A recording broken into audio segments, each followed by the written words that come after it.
자, 1번 메시아는 마음을 중요시 여기신다. 마태복음 11장 29절 같이 읽습니다. 나는 마음이 온유하고 겸손하니 나의 멍에를 메고 내게 배우라. 그리하면 너희 마음이 쉼을 얻으리니. 여러분, 구약 성경에 너무너무 오랜 세월 동안 하나님은 이스라엘 백성들에게 그 메시아가 올 것이라는 그 희망을 계속 주었습니다. 그래서 드디어 그 메시아 되시는 예수님이 그 이스라엘 땅, 유대 땅에 태어나셨고 오신 것이죠.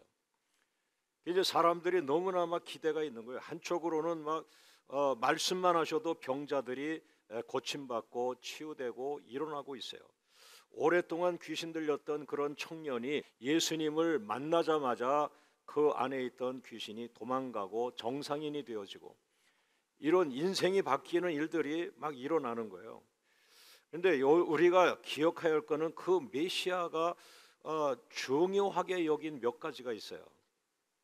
그것이 하나님 나라 키, 열쇠인데요. 오늘 본문에 그 중에 하나가 나오는데, 이 메시아는 마음을 중요하게 여겼다. 그 당시 율법 학사라든지 대제사장이나 제사장들이 눈치를 채지 못했죠. 왜냐하면 자신들은 전혀 그 마음이라는 단어를 쓰지도 않았고, 또 눈에 보이지 않는 그 마음이 어디 있는지 알고 그 마음을 어떻게 표현하냐. 그러니까 모든 것을 법으로 만들어서 법으로만 판단한 거예요. 교회 안에서도 법을 만들어서 성도들의 신앙을 법으로 판단한다면 그거는 정말 외형적이죠. 껍데기만을 판단할 수 있죠. 우리가 교회를 나오지 못하고 집에 사정이 있어서 예배를 드리지 못했지만 하나님을 향하여 정말 간절한 마음을 가진 분도 있고, 그분을 향하여 하나님이 긍휼을 베푸시면 그분이 또 다른 축복을 받을 수도 있는 것이고. 근데 우리 하나님은 그 기준이 우리와 다르다는 거예요. 근데 그 중에 하나가 마음인데, 나는 마음이 온유하고 겸손하다. 나 메시아는 마음이 중요하다, 이렇게 표현하는 거죠. 그래서 구약 성경에 보면은 하나님은 사람의 중심을 보셨다, 이런 말씀이 있어요. 중심. 그런데 사람의 중심이 바로 마음이란 말이에요. 그런 건 우리 눈에 안 보이는 거예요. 그러나 하나님은 영이시기 때문에 우리 중심, 마음이 보이는 거예요. 근데 우리는 좀 착각하죠. 우리는 마음이 안 보이고 외적인 게 보이니까 사람을 외모로 판단할 수밖에 없어요. 그러나 하나님은 영이시기 때문에 외형을 보는 게 아니고 외모를 보는 것이 아니라 우리의 중심을 보신다 그랬어요. 그러므로 여러분이 정말 하나님에게 쓰임이 되길 원한다면 하나님은 마음을 보신다. 하나님은 중심을 보신다. 그러면서 여러분도 모르는 여러분의 마음을 기도하셔야 돼요. 나의 마음이 하나님을 기쁘게 하기를 원합니다. 나의 마음이 예수님처럼 온유하기를 원합니다. 할렐루야. 그런데 그 예수님이 그 마음을 중요하게 여기셨는데, 나는 마음이 온유하고 겸손하다 그랬어요. 그래서 메시아 예수님의 마음은 첫째 온유하다. 그런데 이 성경 66권 속에 온유라는 말은 정말 축복된 단어인데요. 마태복음 5장 5절 말씀을 보겠습니다. 온유한 자는 복이 있나니 저희가 땅을 기업으로 받을 것이요. 여러분, 온유하다는 거예요. 이것은 우리가 신학교 다닐 때 어떤 교수님이 이런 말씀했는데, 근데 그때 뭐라고 말씀하시면, 여러분, 이 세상에 어느 나라 가든지 토끼가 많습니까? 호랑이가 많습니까? 온유한 자가 땅을 얻는다. 온유한 자가 땅을 얻는다. 그러니까 온유한 사람들이 이 땅에 수많은 그 나라 속에 온유한 사람들이 많아지게 되어 있다는 거예요. 그런데 저는 또 다르게 이 온유를 붙들고 기도한 적이 있었는데요. 뭐냐 하면은 2층에 조그만 23평짜리에 세를 얻어가지고 월세를 내려고 거기서 이제 교회를 하고 있는데, 하나님의 은혜 가운데 1년 사이에 가득 차고 1부 예배, 2부 예배를 드릴 만큼 부흥이 됐어요. 그러니까 이제는 빨리 여기서 더 탈출을 해야 되는데, 전도를 더 못하는데 의정부의 모든 사람들에게 다 예수님을 전해야 되는데, 그러다 보니까 이제 땅을 놓고 기도하기 시작했는데, 그런데 성경을 보니까 그때는 이제 거꾸로 땅을 성경에서 찾아보기 시작했어요. 이 성경에 땅이라는 게 어떻게 나와 있나. 보니까 여러 가지가 있지만 오늘 본문을 보면서 저희가 땅을 기업으로 받을 것이요, 땅을 축복으로 받을 것이요, 땅을 선물로 받을 것이요. 이 땅을 선물로 받아 누구죠? 온유한 자. 그러니까 정말 저는 그 당시에 우리는 돈이 없고 또 땅은 필요하고 교회가 자꾸 영혼 구원에 부흥이 일어나니까, 그래서 정말 이건 하나님이 우리를 위해서, 이때를 위해서 이 말씀을 심어놨구나. 온유해야 되겠다. 온유하면 하나님이 땅을 주시겠지. 그러고 이제 어떤 신학자가 쓴 책을 보니까 여기에서 말하는 이 마태복음 5장 5절에서 말하는 땅을 기업으로 줄 것이요 라고 하는 것은 하나님의 나라를 말하고 있다. 조금 마음이 서운해지더라고요. 그래서 그 밑에다가 제가 기도 한번 하고 이렇게 썼어요. 그러나 나에게는 땅도 주신다. 문자 그대로. 이 성경은 영적인 의미가 있어요. 1차적으로 그걸 찾아야 돼요. 그러나 나는 다급하니까 하나님, 이거 이 말씀 붙들고 내가 위로받고 있는데 또 우리 성도님들 다 어려운데 하나님, 내가 온유해질게요. 땅이 중요한 것이 아니라 온유한 성도가 되기를 원하시는 하나님. 할렐루야. 한 번 더 나가서 보니까 메시아의 마음은 겸손하다 이렇게 말했어요. 온유하다, 겸손하다, 이 두 가지를 특징으로 집어넣는데, 여러분의 마음이 겸손할 때에 특별히 기도자는 마음이 겸손해야 됩니다. 우리가 전투적으로 기도하고 열심으로 기도하고 큰 소리로 기도하지만 자칫하면 그 기도 속에 혈기가 들어가면 안 되죠. 기도는 아무리 큰 소리로 기도하든 작은 소리로 기도한 간에 그 기도자는 하나님 앞에 머리를 숙여야죠. 하나님 앞에 겸손해야죠. 다니엘이 겸손하게 기도하기 시작할 때 하늘은 응답하였다 이렇게 됐어요. 오늘 기도자가 겸손하기를 주의 이름으로 축원합니다. 따라합니다. 우리가 싸울 것은 마음이다. 마음이에요. 그러니까 축복은 하나님에게 있죠. 그러나 하나님은 축복을 여러분 속에다가 넣어놨어요. 여러분 주변에 사람이 있는 게 아니에요. 누가 나를 도와줘야 되는 게 아니에요. 하나님은 바로 여러분과 상대합니다. 여러분을 축복하길 원합니다. 그러므로 축복은 내 안에 있다. 내가 열쇠를 내 안에 넣어놓겠다. 특별히 오늘은 내 마음에 그 열쇠를 넣어놓겠다. 미움을 버려라. 원한을 버려라. 혈기를 버려라. 할렐루야. 두 번째 같이 읽습니다. 마음은 씨앗을 뿌리는 밭과 같다. 마태복음 13장 19절 말씀 시작. 아무나 천국 말씀을 듣고 깨닫지 못할 때는 악한 자가 와서 그 마음에 뿌려진 것을 빼앗나니 이는 곧 길가에 뿌려진지요. 이 마음과 씨 뿌리는 비유와 무슨 관계가 있느냐? 그 예수님이 농부가 되셔가지고 씨를 뿌렸단 말이에요. 그런데 예수님이 그 말씀을 밭에다가 씨앗을 뿌리는 것처럼 천국 말씀, 씨앗은 천국 말씀이거든요. 그리고 예수님이 씨는 밭에다가 뿌리지만 천국 말씀은 어디다 뿌리느냐? 사람들의 마음에다가 뿌리는 거예요. 오늘 여러분이 와서 앉아 있지만 여러분이 육체로 어떻게 말씀을 듣습니까? 여러분의 마음에 하나님은 천국 말씀을 뿌리는데, 지난 한 주간 너무나 힘든 문제가 많아서 원한, 미움, 증오 이런 마음이 가득했는데 교회 가자니까 와 있다.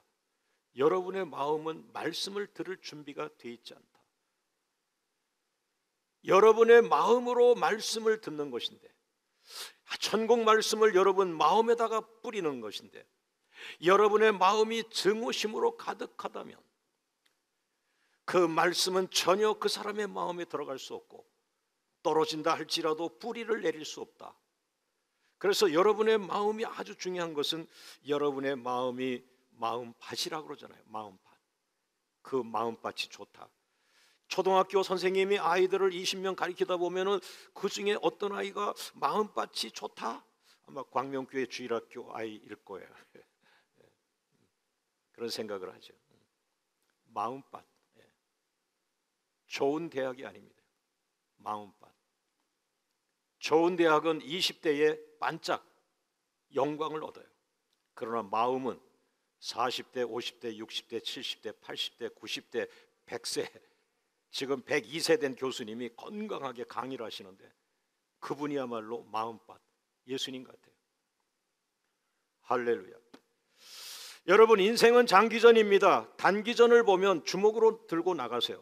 단기전에 이기려면 돈을 들고 나가세요. 그러나 장기전에 이기려면 마음을 가지고 나가세요. 우리 하나님이 오늘 여러분 마음에 은혜의 단비를 내리기를 주의 이름으로 축원합니다. 할렐루야. 그래서 그 상도의 마음 상태에 따라서 열매를 맺을 수도 있고 열매를 맺을 수 없기도 하고, 나는 저 사람보다 더 똑똑한데, 내가 더 실력이 있는데 왜 나는 열매가 없을까? 하나님은 열매를 그 사람의 실력에다 넣은 것이 아니라 그 사람의 마음의 상태, 마음. 할렐루야. 그래서 여러분은 마음을 위해서 기도하셔야 돼요. 그러나 그거 모르고 기도해도요, 1시간 기도하고 나면 기도한 사람의 마음은 다스림을 받아요. 성령으로 누글누글해져요. 온유해져요. 겸손해져요. 그래서 기도 쉬는 죄를 범치 말라. 기도만 끊어지지 않으면 그 사람의 기도가 계속 되는 동안 그 사람은 하나님 앞에 겸손할 수밖에 없어요. 할렐루야. 자, 세 번째 같이 읽습니다. 씨 뿌리는 비유에 나타난 4가지 마음의 상태. 오늘 메시아가 우리들에게 오셨어요. 그 메시아가 그 유대 사람들을 분류를 나눴어요. 이쪽 사람들은 길가와 같습니다. 이쪽 사람들은 또 바위, 돌짝밭과 같습니다.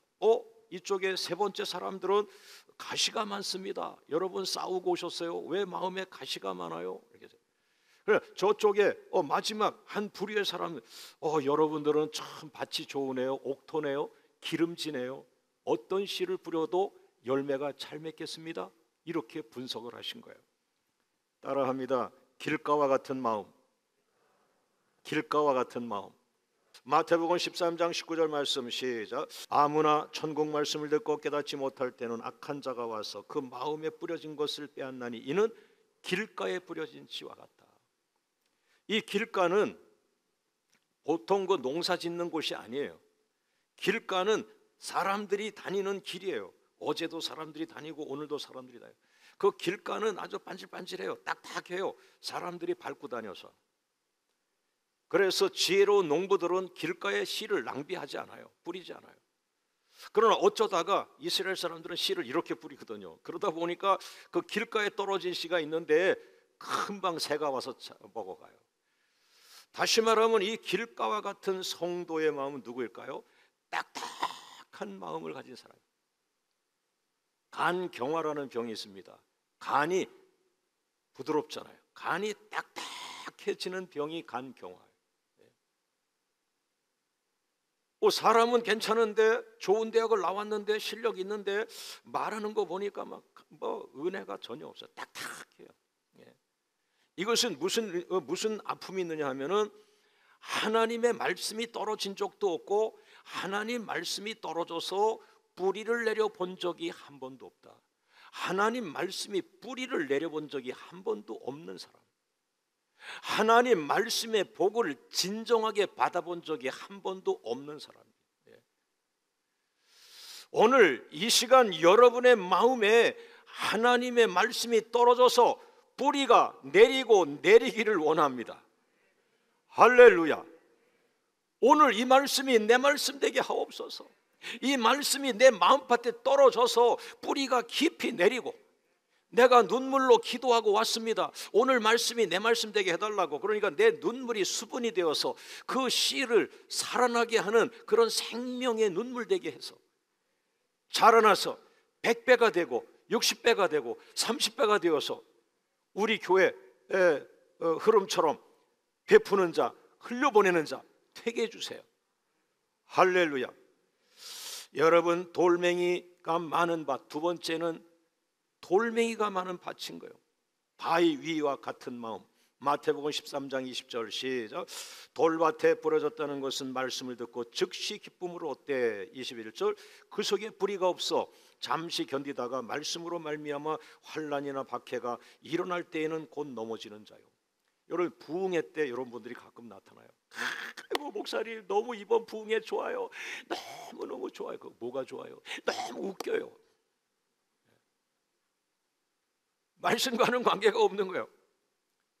그러면서 그냥 막 반짝반짝 하다가 끝나는데, 요게 돌짝밭. 씨가 떨어졌어요. 부흥회 때 말씀이 떨어졌어요. 그런데 이 사람이 기도한 적이 없어요. 옥토가 아니에요. 돌멩이를 잔뜩 갖고 있어요. 이 하나님과 반대되는 돌멩이만 잔뜩 마음에 갖고 있으니까 씨가 떨어져도 이 뿌리는 땅으로 가야 되는데 돌멩이를 갈 수가 없잖아요. 역시 뿌리를 내리지 못해요. 여러분, 세 번째는 가시밭입니다. 가시밭은 마태복음 13장 22절에 가시떨기에 뿌려졌다는 것은 이런 말씀이에요. 이건 자라질 않아. 가시가 많이 있는 덤불이 있기 때문에 씨가 그 속에 떨어져도 어느 정도는 자라지만 그 다음부터는 찔리니까, 가시에 찔리니까 더 성장을 못해요. 너는 마음속에 왜 가시가 많으니? 무슨 가시가 이렇게 많으니? 세상 염려가 많은 거죠. 재물에 대한 시험, 돈에 대한 시험, 이런 것들이 가시가 돼서 있는 거예요. 여러분, 그러나 희망을 가지세요. 이 신앙생활이 아주 위대해요. 교회가 말씀을 가리키고 기도하고 성령의 은혜를 사모하게 될 때 여러분이 따라가시면요, 여러분 길가가 다 기경합니다. 묵은 땅을 기경하는 거예요. 그 십자가의 그 피가 여러분의 삶에 뚝뚝 떨어진다면 땅이 왜 안 녹겠어요? 돌멩이가 왜 안 녹겠어요? 할렐루야, 할렐루야. 자, 오른손 들고 따라합니다. 묵은 땅을 기경하라. 좀 험하게 얘기할게요. 묵은 땅을 뒤집어 엎어라. 다시 한번, 묵은 땅에서 돌멩이를 제거하라. 묵은 땅에서 가시덤불을 제거하라. 옥토가 되는 거예요. 바로 오늘부터 즉시 여러분의 심령에 말씀이 떨어지고 그 말씀이 내 말씀으로 아멘할 때, 한 번도 100배 역사가 일어나지 않았는데, 야, 나는 나이가 들수록 전성기가 내 뒤에 있었구나. 젊어서는 초라했는데, 내가 지금 다 포기하고 이제 하나님 뭐 큰 은혜 안 주셔도 내가 나이가 많습니다, 그냥 하나님만 바라보고 욕심 없이 살겠습니다 하고 있는데, 이게 웬일이야? 열매가 저절로 맺혀. 그게 무슨 마음 빠져. 마음. 꼭 그렇게 된 줄로 믿습니다. 할렐루야, 할렐루야. 그리고 마지막 네 번째 땅이 뭐예요? 천국 말씀을 좋은 마음으로 듣고 순종하는 옥토. 정말 옥토. 야, 그 성도님의 마음은 옥토야 하는 사람 한 사람만 내가 얘기할게요. 겉이 화려한 게 아니에요. 신앙생활 오래 한 게 아니에요. 12년 동안 죽을 병에 걸려서 죽지 못해 살아가는데, 소문에 예수님이 능력이신데, 야, 예수님께서 수많은 환자를 고쳐주셨다, 이런 얘기를 듣고 이 사람이 예수님을 모르는데도 불구하고 그 예수님을 만나러 그냥 예수님 계신 곳에 온 거예요. 예수님 오니까 너무나 많은 사람들이 예수님을 빽빽하게 둘러서 가로막고 있어요. 그러니까 이 여자가 하여튼 가서 예수님 앞으로도 못 가고 예수님 뒤쪽에 가서 예수님의 손도 못 잡고 예수님의 옷자락 끝을 잡았는데 뭐라 그랬어요? 야, 예수님은 능력이니까 내가 예수님 옷자락 끝만 잡아도 나는 병이 나을 거야. 그 마음, 그 마음. 할렐루야. 예수님을 잘 모르지만 예수님에 대한 믿음으로 가득 차 있는 어린아이 같은 마음. 그 마음으로 예수님 옷을 잡는 순간에 주님으로부터 능력이 그에게 임하여서 12년 되었던 장기 질병이 고침받는 은혜였습니다. 할렐루야. 여러분 마음을 축복하세요. 여러분 마음을 축복하세요. 여러분 마음에 기름 부음이 있기를 원합니다. 여러분 마음에 성령이 임하기를 원합니다. 여러분 마음에 예수님이 임하기를 주의 이름으로 축원합니다. 그래서 성경에도 그러잖아요. 하나님의 나라는 내 안에 있느니라. 물론 우리 안에, 성도들 안에라는 말도 되지만 저는 맞아, 우리 내 안에. 내 안이라는 건 뭐 육체겠어요? 마음이죠. 할렐루야. 자, 마지막 네 번째 따라합니다. 마음이 중요한 이유. 마음 상태가 중요한 이유. 이제 마음이라는 걸 조금 더 실질적으로 표현해서 마음 상태. 여러분의 마음이 상태가 다 시대에 따라 다르거든요. 하루에도 몇 번씩 이 마음 상태가 뜨거워졌다, 빨개졌다, 그냥 뭐 힘이 없었다 이러는데, 자, 왜 우리의 마음이 중요할까요? 마태복음 13장 23절 같이 읽습니다. 좋은 땅에 뿌려졌다는 것은 말씀을 듣고 깨닫는 자니 결실하여 어떤 것은 100배, 어떤 것은 60배, 어떤 것은 30배가 되느니라. 요걸 풀어야 돼요. 이게 열쇠예요. 항상 열쇠는 말씀입니다. 오늘 기도하는 가운데 어떤 말씀을 주셨느냐, 그 말씀이 열쇠입니다. 그 말씀이 해답입니다. 그럼 오늘 말씀 뭘까요? 마음이죠. 마음이 오늘은 해답이에요. 오늘은 뭐와 싸워야 될까요? 마음과 싸워야 돼요. 할렐루야, 할렐루야. 그래서 좋은 땅에 뿌려졌다는 것은 이렇게 성경에 풀어보면 좋은 마음 상태를 가진 성도가 누구인가를 생각하게 하는 거예요. 오늘 교회 안에 유명한 사람, 실력 있는 사람, 돈 있는 사람, 뭐 연예인, 뭐 많은 사람들이 있겠죠. 그러나 하나님은 그 사람들의 직업이나 직책을 보는 것이 아니라 어떤 성도의 마음이 상태가 좋은가, 옥토와 같은가, 어떤 말씀이라도 받으려고 하고 있는가, 어떠한 순간에도 하나님께 엎드리려고 하고 있는가, 이 마음 상태를 보는데, 그 마음 상태가 어떤 사람이냐 여기 나왔어요. 따라합니다. 말씀대로 듣고 순종하는 자. 하나님의 말씀을 10가지를 던지면 10가지 모두를 아멘으로 받고 10가지 모두를 부족하지만 지키려고 애를 쓴다라고 할 때 띵동땡 옥토, 그 사람이 옥토가 된 거예요. 요걸 훈련하는 거예요. 신앙생활은 이걸 훈련을 계속해야 돼요. 그래서 그 말씀으로 순종하려고 하는 사람은 장로님이든 집사님이든 성도든 청년이든 새로운 새가족이든 이거는 별 의미가 없다. 말씀을 듣고 순종하고자 하느냐, 그 순간 그 사람에게 100배의 결실이 맺고 60배가 맺고 30배가 맺고. 여러분 이게 그 가난한 개척교회 목사는요, 그 성경이 있으면 그걸 그대로 막 아까 땅 얘기했잖아요. 돈은 없고 땅이 성장하니까 땅이 필요한데 하니까 하나님 정말 이 말씀이 그대로 문자적으로 오면 좋겠어요. 그래서 기도했잖아요. 근데 지금 뭐예요? 100배 결실, 60배 결실, 30배 결실. 이거 역시도 그러면 상징적입니까? 여러분 얘기해 보세요. 하나님 말씀을 듣고 순종하는 자는 100배의 결실을 맺는다 그랬는데 이게 상징적으로 하신 말씀일까요? 실질적으로 하신 말씀입니까? 100배를 받아본 적이 없죠. 말씀 그대로예요.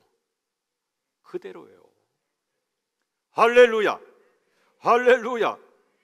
여러분 우리는 한 나라를 돕기 위해서 40개 도시, 그 나라 40개 도시를 돌았어요. 영국은 40개 도시를 갔어요. 여러분이 드린 선교 헌금이 다 그렇게 쓰였어요. 꼭 지나고 보면 100배가 되었어요. 가난하고 많은 헌금을 드리지 못하는 교회인데 하나님은 왜 이렇게 쓰실까? 여러분의 마음이 선한 거예요. 할렐루야. 앞으로도 그 하나님은 우리에게 같은 것을 요구할 겁니다. 주님 나라 가실 때까지 여러분의 마음 기름 부으심이 있기를 원하고 은혜가 넘치기를 원하고 하나님의 나라가 임하기를 주의 이름으로 축원합니다.